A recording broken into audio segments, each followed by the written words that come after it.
Offrir un jouet, des chocolats ou du parfum sans courir les magasins, sans fréquenter les lieux publics près de 5 semaines après les attentats de novembre. Cette année, nos courses de Noël, nous avons décidé de les faire sans quitter notre bureau. Plusieurs modes de livraison s'offrent à nous. Express, 24 heures, le soir même. Tout semble possible, mais qu'y a-t-il derrière ces promesses ? Nous passons commande. Notre test porte sur 11 paquets. Premier achat, une machine à soda.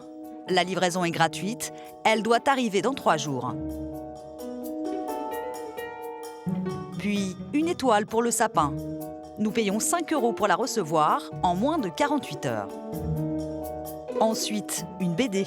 Nous dépensons près de 10 € pour une livraison express le soir même.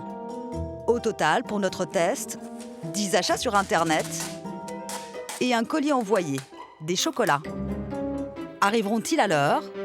Quelques jours plus tard, bilan de notre expérience. Sur les 11 paquets, 8 sont parvenus à destination sans encombre. Pour les autres, nous avons eu des surprises. Une semaine après la commande, la machine à soda n'était toujours pas livrée. Pour l'étoile, chronomètre parfait, mais le colis a failli passer Noël dans la boîte aux lettres. Quant à la BD, elle est arrivée avec 1 heure de retard et à peine emballée. À 10 € la livraison, nous pouvions espérer un meilleur service. Colis endommagé, disparu ou déposé hors délai. Comme dans notre expérience, une livraison sur 3 pose problème. Dans combien de mains passent les colis avant d'arriver jusqu'au domicile des particuliers ? Qui sont les livreurs chargés de sonner à votre porte ?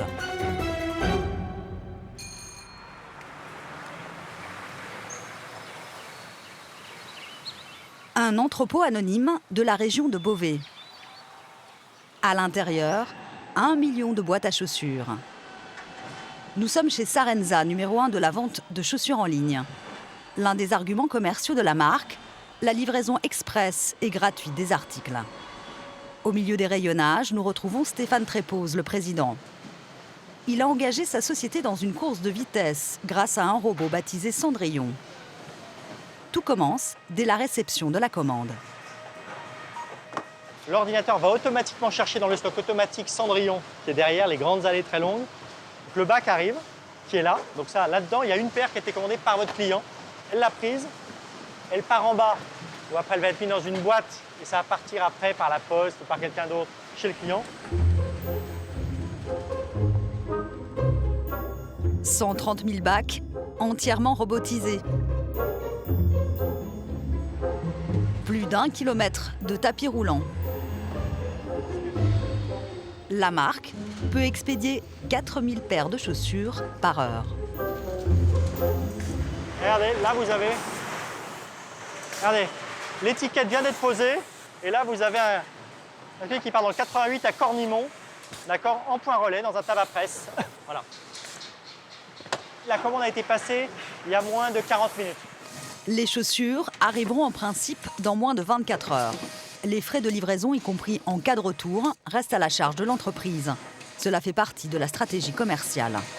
On pense que vous allez être content et que vous allez revenir chez nous et plus commander chez nous. Donc voilà, donc c'est un investissement de fidélisation, c'est-à-dire que c'est un investissement marketing. Ça coûte beaucoup d'argent, hein. C'est à peu près la moitié de notre marge qu'on a réinvesti là-dedans. Prenons l'exemple d'un colis. La société dépense 10 € pour vous le faire livrer en 24 heures. Que se passe-t-il une fois le colis chargé dans un de ces camions ? C'est le début d'un long chemin qui doit être effectué le plus rapidement possible.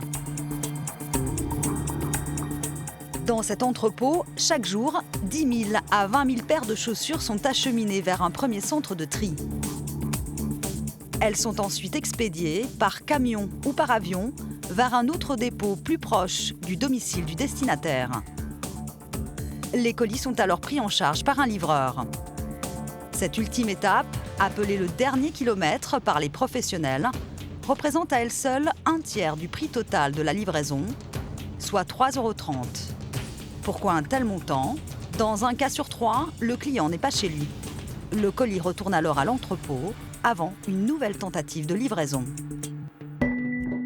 Nous aurions aimé suivre la distribution des colis Sarenza. C'est la Poste, numéro 1 de la livraison en France, et ses filiales Chronopost et Colissimo qui s'en chargent. L'entreprise n'a pas souhaité ouvrir ses portes.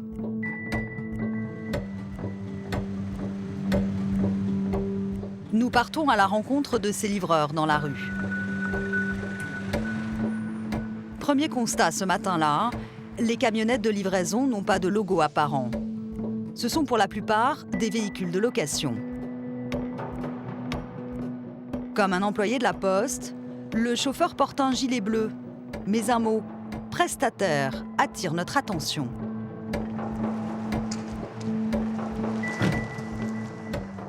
Pour la Poste, c'est pas moi, je suis sous-traitant. Ah, vous travaillez pas pour la Poste? Je pensais que les livreurs de colis travaillaient pour la Poste, non? Pas du tout. Il y en a quelques-uns, mais bon, ils prennent le bon niveau pour ça.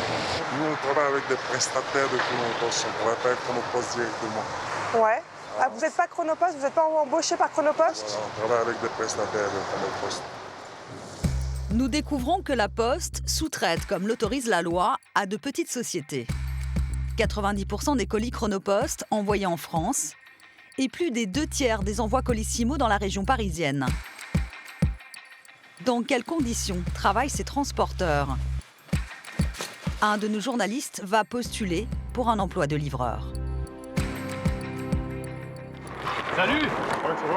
Ce chef d'entreprise est en contrat avec Chronopost, la filiale express de la Poste. La distribution, tout le matin. Tout le matin, voilà. Toutes ces livraisons doivent être bouclées avant 13 h. Le test d'embauche se fait directement sur le terrain.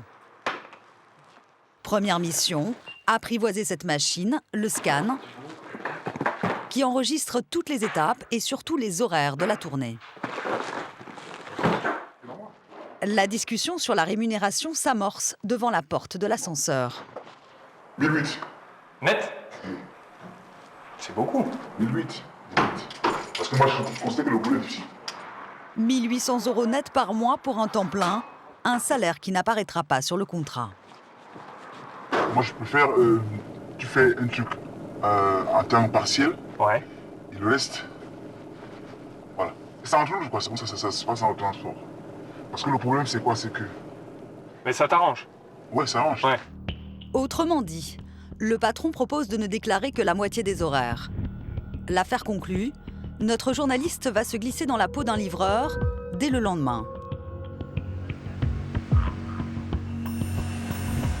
Le rendez-vous est fixé à 5h30 dans un entrepôt de la région parisienne. Notre journaliste entre dans la salle de tri. Autour de lui, la majorité des livreurs travaillent pour des sous-traitants. Seule une dizaine est employée en direct par Chronopost. Combien de colis arrivent par la plateforme? Par jour? Un secteur est confié à chaque livreur. Pour notre journaliste, ce sera un arrondissement de Paris. Sa première tâche consiste à récupérer les colis sur la plateforme. Pendant 2h30, il trie chaque paquet en fonction de son lieu de distribution. Et pour nous, il y en a combien en moyenne par jour à peu près? 500? 500 colis en tout, 150 pour notre journaliste. Il dispose de 4 heures pour les distribuer. Leur limite imposée par le règlement de Chronopost, 13 heures. Le patron l'accompagne. Des dizaines de rues, une soixantaine d'arrêts.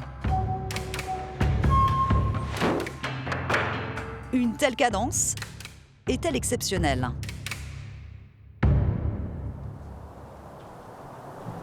Quelque part dans Paris. Un livreur, employé par un autre sous-traitant de la Poste, a accepté de nous faire partager son quotidien. Samy vient tout juste de se réveiller. À 5h30, je dois être pressé, je dois être dehors. Et pour partir. Quand je suis prêt.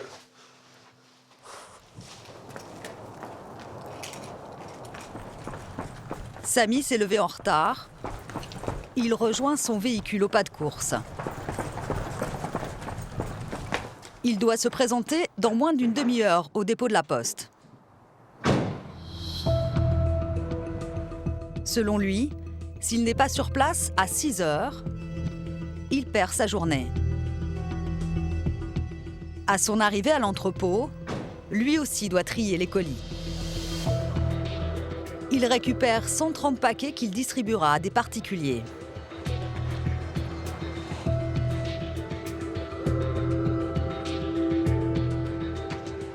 « 8h30, un balai de camions quitte l'entrepôt.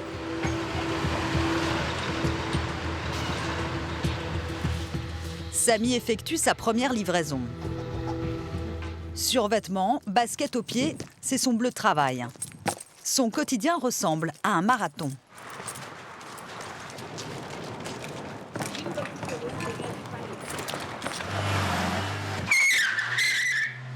Depuis 5h30, je fais que courir. Pas de choix, on n'a pas de choix. Pas de ceinture, oui. Pas de ceinture, il n'y a rien. Parce que tous les 50 mètres, tous les 20 mètres, on descend, on remonte dans le camion. Il retourne chez une cliente qui, la veille, ne répondait pas à l'interphone. Oui, bonjour madame, c'est la Poste. C'est la Poste? Oui. C'est où, troisième? Le 2. Vous savez pas combien j'arrive pour dire allô? Si madame, je n'ai pas entendu. Je sais pas, le colis, si ça fait partie de la Poste avec ou pas. Si, c'est la Poste. Il y a un problème, hein, quelque part, quand même. Hein. Sa priorité, c'est de respecter le chronomètre.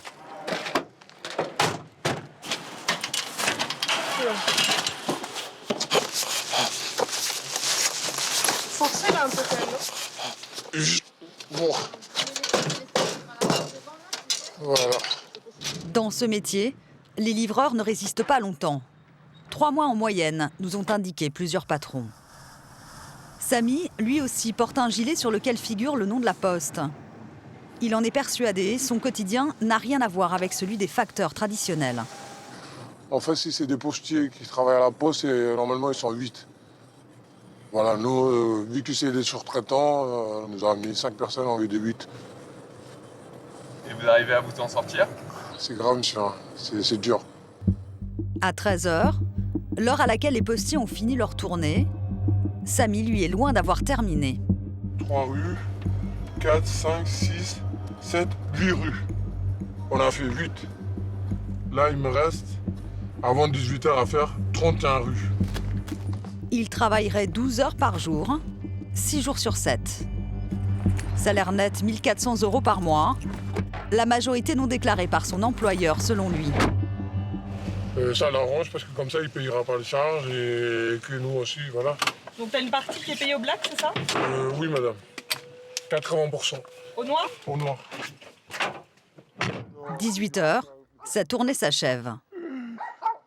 Allez, monsieur, à bientôt. Hein. Bon week-end à vous. Hein. Les copains, au revoir. Que se passe-t-il si tous les colis ne sont pas livrés? Samy va évoquer les pratiques de ses collègues. D'après lui, certains prendraient quelques libertés. Des fois, les livreurs, ils n'ont pas le temps.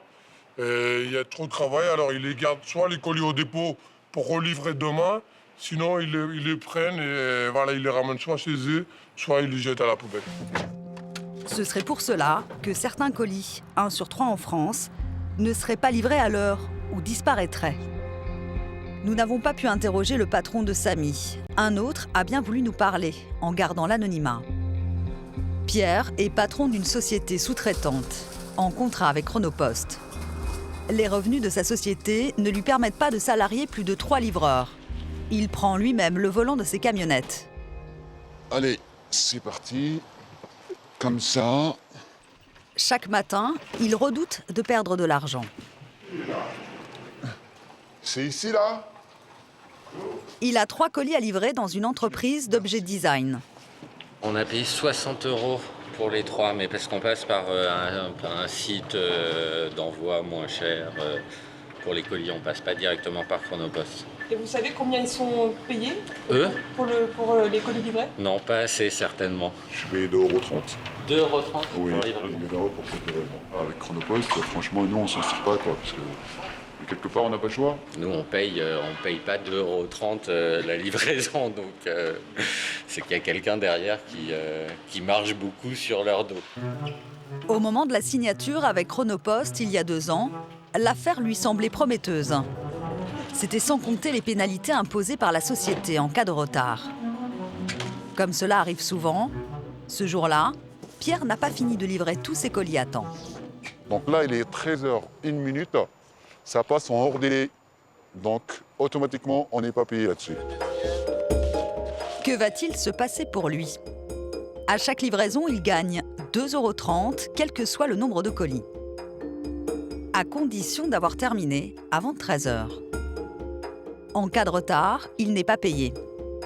Dans la pratique, il payerait en plus des pénalités à Chronopost 2,30 € par colis. On a une commande de 1, 2, 3, 4, 5, 6, 7, 8, 9, 10, 11, 12, 13 colis. Ça veut dire qu'il faut faire 13 colis fois 2,30 €. La totalité, si on compte bien, on va se retrouver avec 6 dans les 40 €. Voilà. Donc, non plus, je ne suis pas payé sur la livraison. En plus de ça, il me pénalise de 40 €. Après calcul, il perdrait en fait 30 €.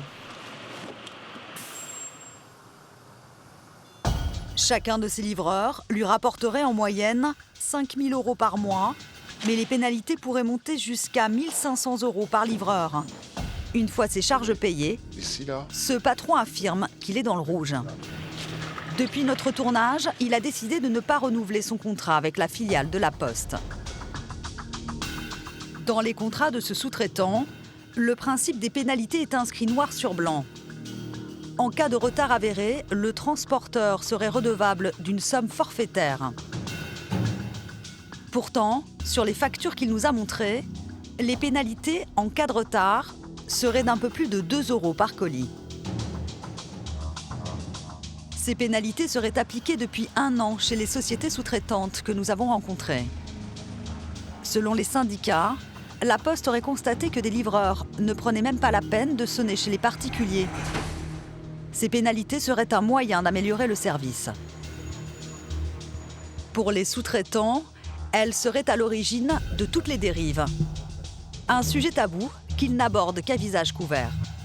À partir du moment où on paye un prix dérisoire, on sait que le sous-traitant, pour pouvoir s'en sortir, va falloir qu'il fasse preuve de ruse. Les pénalités qu'on leur enlève, ça va être impacté sur quelque chose, il faut bien trouver l'argent quelque part. C'est-à-dire soit les charges sociales ne seront pas payées, soit les chauffeurs ne seront pas payés, soit les patrons ne seront pas payés. Et nous, on est forcés de se taire, parce que si on n'est pas content, il y en a 4 derrière qui attendent et qui doivent faire du chiffre d'affaires et qui sont prêts à sacrifier les prix comme pas possible. Il y a beaucoup d'exploitation et on est obligé de s'adapter. Légalement, les sous-traitants sont responsables de leurs salariés. En tant que donneur d'ordre, la seule obligation de La Poste, s'assurer que les sociétés respectent le droit du travail lors de l'embauche des livreurs. Bonjour, c'est une Bittner pour envoyé spécial. Après 2 mois de sollicitations, La Poste accepte finalement de répondre à nos questions. Nous évoquons les conditions de travail des livreurs que nous avons rencontrés.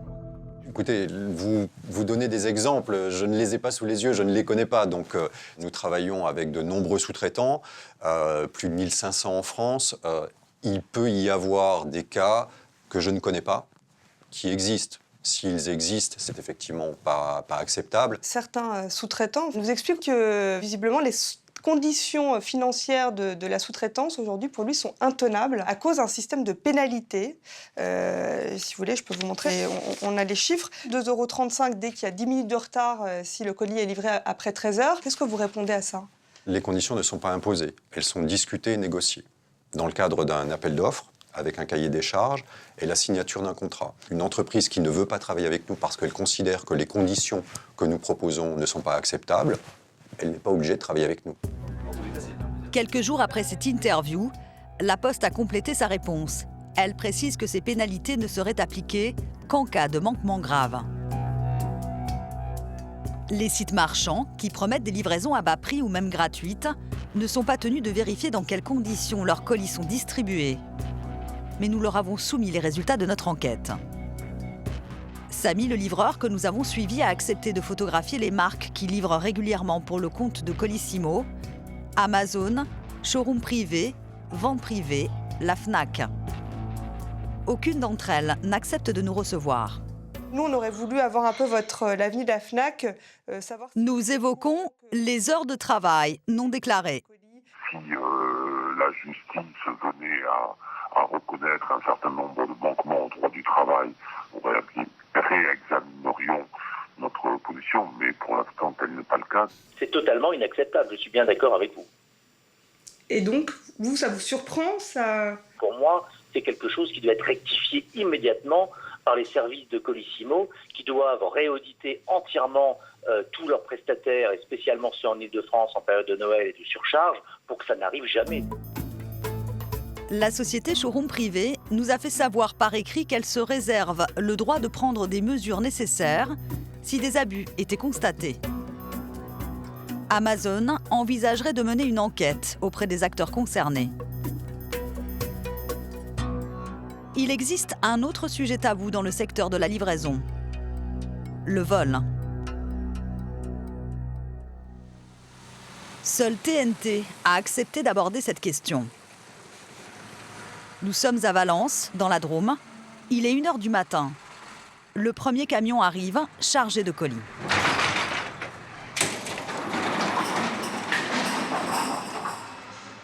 On va procéder au déplombage, ce qui nous permet de nous assurer que le fret arrive sans avoir été altéré.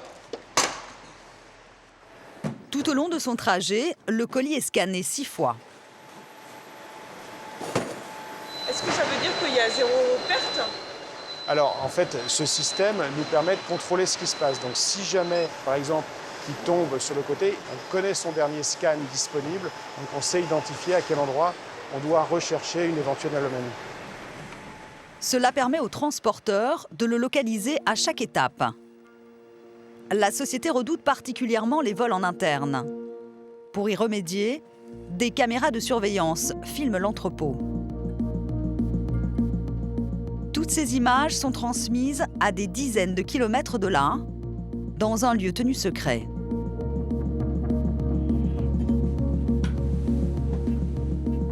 Porte blindée, reconnaissance biométrique, nous sommes dans le PC sécurité de TNT. Des agents scrutent les caméras de surveillance implantées dans les 100 entrepôts de la société. Attention à l'arme intrusion. Attention à l'arme intrusion. C'était quoi? C'est une porte issue de secours qui a été déclenchée sans faire exprès. C'est une fausse alerte. D'accord, fausse alerte. Grâce à un système de surveillance très perfectionné, les agents de sécurité peuvent avoir l'œil sur le moindre détail. Il y a combien de vols à peu près par an? C'est une information que je ne peux pas partager avec vous. Pourquoi? Tout simplement parce que ça relève des informations qui doivent rester en interne.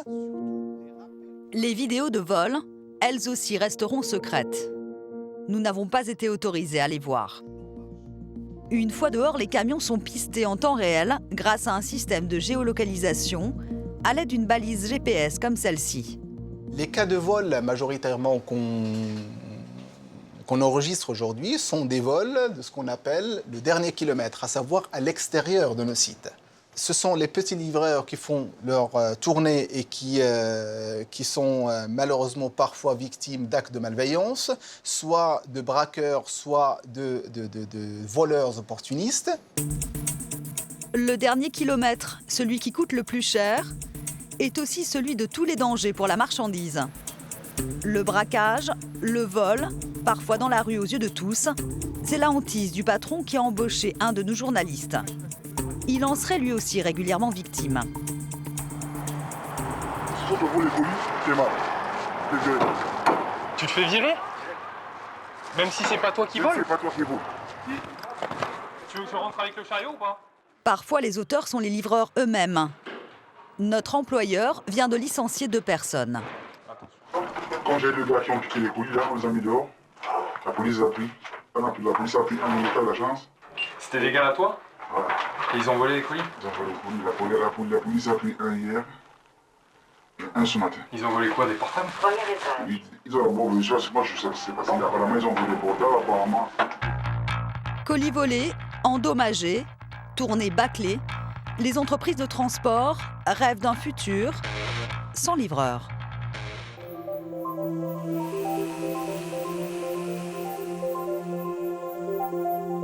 Dans le Var, la Poste teste depuis 1 an un projet de drone.